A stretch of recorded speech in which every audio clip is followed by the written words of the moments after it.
Selamat sore Pak. Selamat sore juga dok. Silakan duduk Pak. Baik Pak, perkenalkan nama saya Dr. Stephens dan pada hari ini saya akan bertanggung jawab dan bertugas di rumah sakit ini.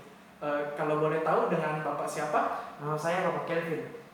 Bapak Kelvin sudah berapa tahun? Saya sudah berumur 42 tahun. Bapak Kelvin tinggal di mana? Saya tinggal di Jalan Syekh Yusuf. Kerja di mana Bapak Kelvin? Saya bekerja sebagai wira swasta di UD Jaya Maju. Oh, UD Jaya Maju yang di sini nih? Iya. Oh, pendidikan terakhirnya Bapak Kelvin?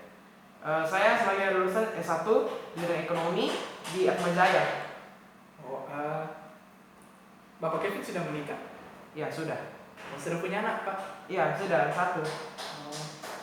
Baik Pak, berdasarkan yang saya lihat di catatan medis Bapak Kelvin, Bapak Kelvin sebelumnya memiliki riwayat merokok.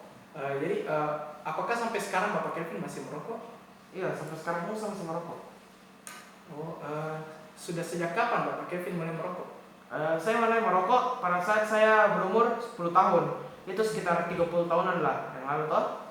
Nah, pada saat itu saya tuh lihat orang kalau merokok itu keren ki, dan juga lumayan ya keren lah. Dan juga kakak saya dan bapak saya juga merokok. Jadi pas itulah saya mulai merokok. Kira-kira tiap hari bisa sampai berapa banyak Bapak Kelvin merokok? Iya, sehari tuh saya bisa habiskan sampai 2 bungkus rokok per hari. Apa alasan Bapak Kelvin ingin mulai berhenti merokok? Iya, jadi saya tuh ingin berhenti merokok karena 1 tahun yang lalu bapak saya meninggal akibat kanker paru-paru. Dan saya sedih, dan juga karena sekarang kan saya sudah memiliki anak. Jadi saya tidak ingin anakku terkena penyakit akibat saya merokok. Jadi apakah sebelumnya Bapak Kelvin sudah pernah mencoba untuk berhenti merokok? Iya, saya sudah mencoba berhenti merokok, tapi hanya bertahan beberapa bulan sih. Setelah itu saya kembali merokok karena di tempat kerjaku teman-teman saya mempengaruhi saya kembali untuk merokok. Jadi apakah selama berupaya untuk berhenti merokok Bapak Kelvin sempat merasakan beberapa efek samping? Iya, saya juga merasakan efek sampingnya, yakni saya itu sering cemas, mudah marah, dan juga saya merasa di hati itu pahit sekali. Oke nih Pak Kelvin, jadi memang mencoba merokok itu sangat tidak baik untuk kesehatan Bapak Kelvin, apalagi untuk keluarganya Bapak Kelvin dan anaknya Bapak Kelvin. Jadi saya sangat menyarankan Bapak Kelvin untuk mulai berhenti merokok, baik itu bisa secara langsung berhenti atau secara bertahap. Jadi saya serta seluruh staf dari rumah sakit ini siap untuk membantu Bapak dalam upaya Bapak untuk berhenti merokok dengan program intensif berhenti merokok yang diterapkan di rumah sakit ini. Namun sebelumnya saya harus terlebih dahulu menilai kesiapan Bapak Kelvin untuk mengikuti program intensif berhenti merokok kami. Jadi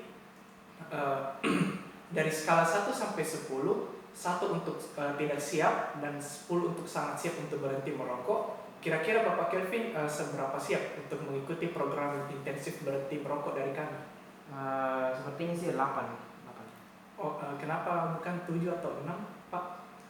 Karena saya sudah sangat ingin berhenti merokok, dan seharusnya kalau 7 dan 6 itu artinya saya setengah-setengah ingin berhenti merokok. Jadi saya pilih 8. Dan juga kan saya juga tidak ingin anakku terinfeksi juga tuh. Jadi Pak, baik, berdasarkan yang saya nilai dari kesiapan Bapak, maka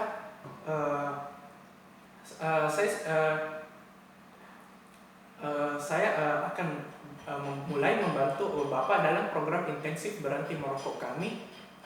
Yang pertama-tama kita mulai dengan terlebih dahulu menyusun jadwal dari Bapak sendiri agar Bapak mulai dapat berhenti merokok langsung ataupun dapat secara bertahap untuk menghentikan kebiasaan merokok Bapak Kelvin dengan tetap menghindari berbagai efek samping yang dapat terjadi selama Bapak Kelvin mencoba berupaya untuk berhenti merokok, karena efek samping tersebut cukup banyak dan dapat menjadi tantangan bagi banyak orang yang mencoba untuk berhenti merokok. Jadi saya juga akan tentu saja saya juga akan merekomendasikan beberapa obat-obat yang dapat Bapak Kelvin gunakan selama program intensif Bapak Kelvin dalam berhenti merokok nanti.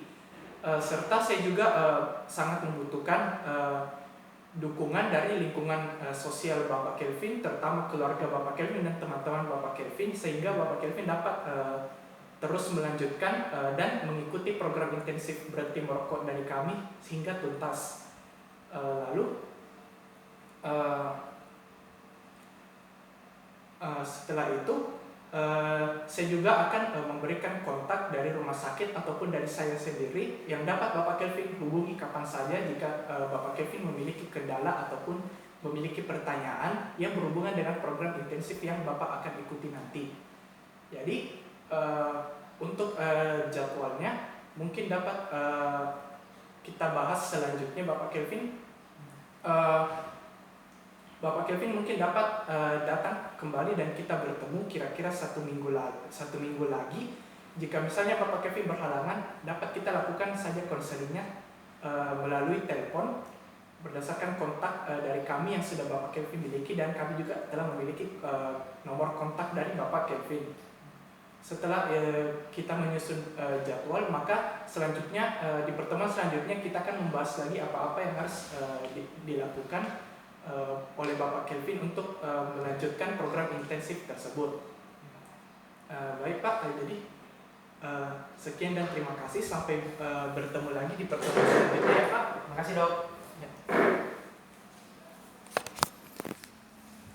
Berdasarkan yang dilakukan tadi, maka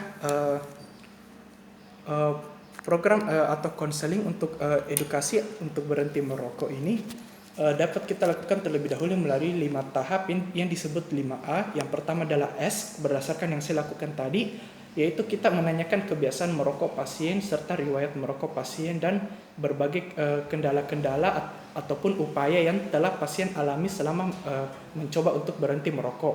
Lalu yang kedua adalah advice, yaitu kita mengingatkan pasien kembali mengenai efek samping dan beberapa resiko yang dapat terjadi jika pasien mencoba untuk berhenti merokok ataupun jika pasien mungkin terus-menerus melanjutkan merokok. Setelah advice, yang selanjutnya adalah assess atau assessment, yaitu kita menilai kesiapsediaan pasien untuk ikut program berhenti merokok yang disediakan oleh rumah sakit. Lalu setelah menilai kesiapsediaan pasien, selanjutnya adalah assist, yaitu kita memberi dukungan kepada pasien serta kita memberi berbagai dukungan yang dapat diberikan seperti membantu mereka jika ada, merekomendasikan obat-obat yang mungkin dapat digunakan pasien serta memberikan kontak yang dapat dihubungi oleh pasien jika pasien mengalami kendala atau bermasalah, memiliki masalah selama berjalannya program intensif berhenti merokok. Lalu setelah assist, maka terakhir kita lanjut dengan arrange. Nah, perlu kita ketahui sebelumnya bahwa untuk assist dan arrange ini dapat kita lakukan jika pada tahap assessment tadi pasien sudah sangat siap untuk mulai mengikuti program intensif. Nah, untuk arrange ini yang kelima, kita membantu pasien dalam menyusun program dan jadwal untuk dapat memulai program intensif berhenti merokok pasien. Hal itu dapat kita lakukan secara langsung berhenti, kita meminta pasien untuk berhenti, ataupun meminta pasien untuk secara bertahap-tahap mengurangi kebiasaan merokoknya dan terus melakukan evaluasi terhadap efek samping atau efek withdrawal yang dialami pasien selama berupaya untuk berhenti merokok. Lalu jika misalnya pada saat tahap assessment kita dapati bahwa pasien tidak cukup siap untuk mengikuti program intensif berhenti merokok, maka dapat kita lakukan 5 pendekatan, yaitu 5R. Yang pertama adalah relevance. Kita mengingatkan pasien kembali mengenai resiko-resiko yang dapat dialami ataupun penyakit-penyakit yang faktor risikonya disebabkan oleh kebiasaan merokok. Lalu yang kedua adalah risk. Kita meminta pasien sendiri untuk menjabarkan berbagai resiko-resiko yang dapat terjadi jika terus-menerus melanjutkan kebiasaan merokoknya. Lalu yang ketiga, relevance, risk, reward, yaitu kita mengedukasikan pasien mengenai manfaat dari mencoba untuk berupaya untuk berhenti merokok, seperti misalnya menghemat biaya dan juga untuk membantu menjaga status kesehatan agar tidak terkena penyakit-penyakit yang dapat disebabkan oleh kebiasaan merokok.